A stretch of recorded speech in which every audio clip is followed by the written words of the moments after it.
For today's video nga po pala mga idol, tayo nagpaligo ng ating mga pullet natin. Tawag ay tatyaw.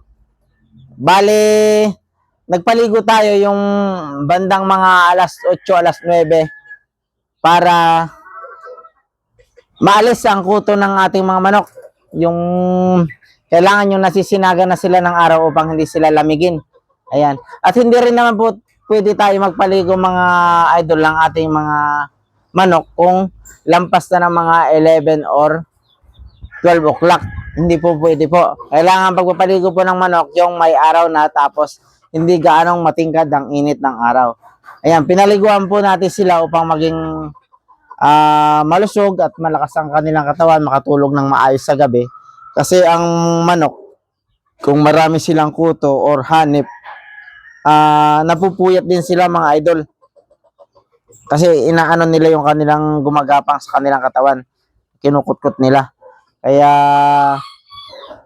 at ito nga po pala mga idol, siya nga po pala, bago natin ito niluguan kanina, kahapon pinurga natin ito nung bastonero.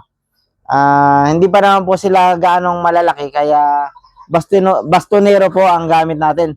Napakaganda pong pamurga nun sa ating mga manok. Bastonero, baka naman. Ayan.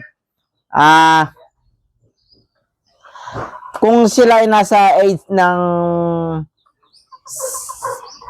5 months to 6 months, 7 months, yan. 7 months pataas, pwede na natin gamitin sila ng hammer or astig. Napakagandang pamurga din po yan. Yung mga dala din po niya, yung mga tapeworm. Yung tapeworm po na sinasabi yung malalapad na hindi po basta-basta na tatanggal sa puwit ng manok kung naidudumi nila.